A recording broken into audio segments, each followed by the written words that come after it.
And a feather just went on my nose. Ooh.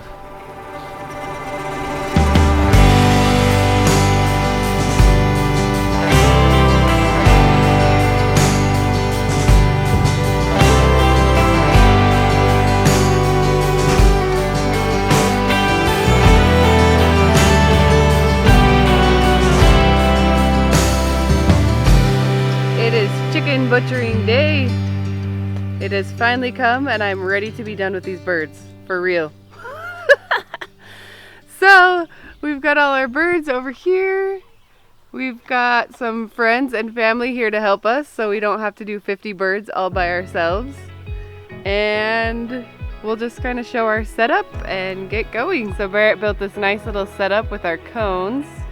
After the chicken dies, then we put it in the scalding pot. And then it goes into the chicken plucker. And then we've got these nice tables set up for us to do all of the rest of it, gutting and stuff. So we'll just kind of film some of this process and hopefully somebody can enjoy learning about butchering chicken. At 140-ish degrees, we want about 30 seconds. Because we left the lid on there, it heats up a little more, so we're like 175 now.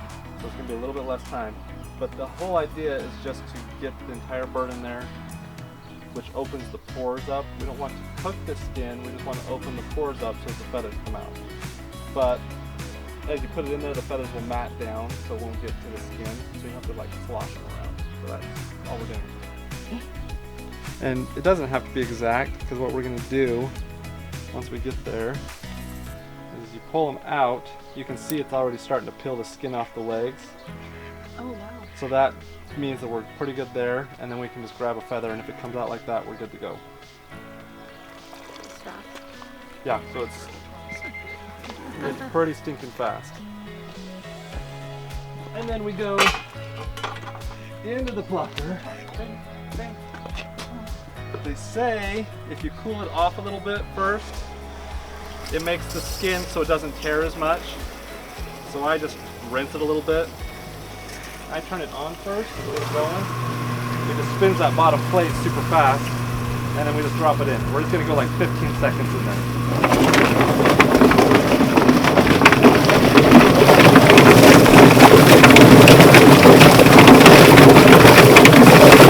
And you can see that our water was too hot. The water was too hot, so it took all the skin off. Not all of it.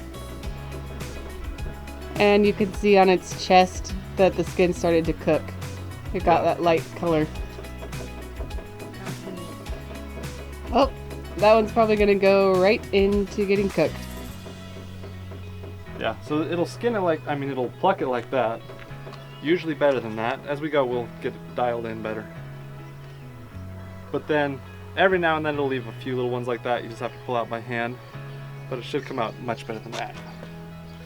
So even the feet, it broke all the little feet bones. Didn't break any wings. Usually it'll break a wing and like take it completely off. But yeah, you can see it kind of broken there. So that's when you know it was too hot. And you've got like esophagus and stuff here. So we can cut underneath that. And that'll run down to the crop. So I just disconnect all of that with the skin.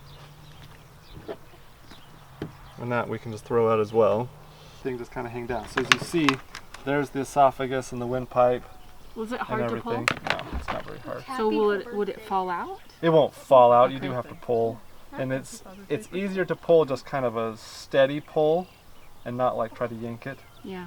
So this is connected to the vent. Uh-huh. That's the kind word for bumhole. And then there's that crop coming out, and so that'll come all the way the whole neck and everything. And then you can see it took the windpipe with it, which is still connected to the lungs, which are in there still. But that comes all out, and then from there we just cut around that. So you just cut down, basically down till you hit bone. I just go on either side. Try not to lose this because we're gonna. Yeah, so just down either side, and then just out the bottom. So that way you're not having to worry about contaminating your meat with that. From the liver, you can see there's where the gallbladder is. That, if you cut into that, it's like super green.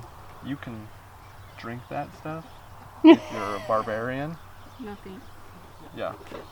I don't want to mess with it, so if we were going to save the livers, I would go and just sacrifice part of that liver just to stay away from that. We'll save that.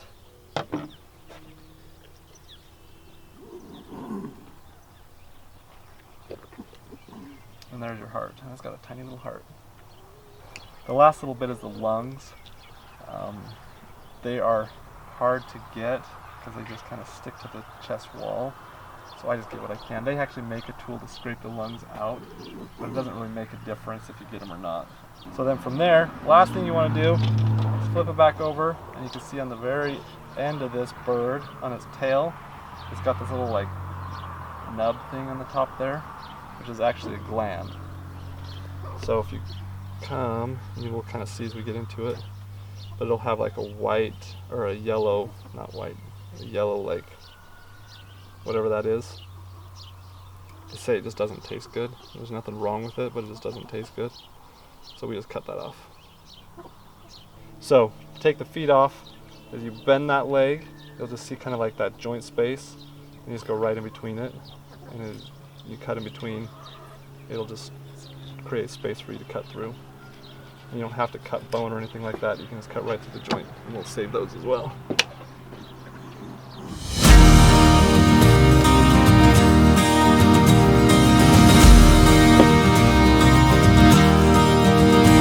It was a morning in June when I heard that tune falling up to the beat of your heart, like a white rain sails from a startled trail.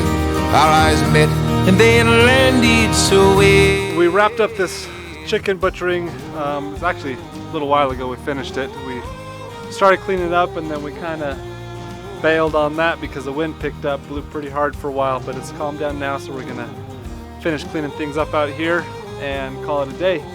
But we got 50 birds all processed and in the freezer. We had to buy a brand new well, not brand new, we bought a used freezer, but we brought a new freezer just for these chickens because we didn't have any space for them with the beef that we just put in there. So we are set on chicken for a little while. Happy about that. To the mountain to climb, you came reassuring, Mother Nature's procuring. There's no need for doubt in this mind. So, what are your thoughts on butchering chickens? Was it worth it? I think so. Yes, because those chickens will last us almost a year. So, yes, one rough day makes a year's worth of chicken worth it. But I am exhausted. I think next time we might split it up and just do like 20 at a time. Probably a good idea. We can do a few batches. And we just have to rotate chickens all summer. Yeah. Just kind of a pain. This feeling inside, you came reassuring, Mother Nature's procuring. Nobody ever shows you this part.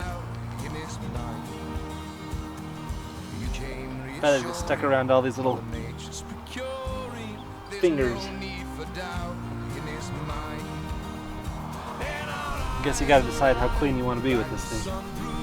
It could take me hours to get all every feather out of here. And then as soon as I use it again, they're gonna be right back in there. But they do seem easier to get the feathers out when they're dry versus when they're wet. And the feather just went on my nose. Ooh.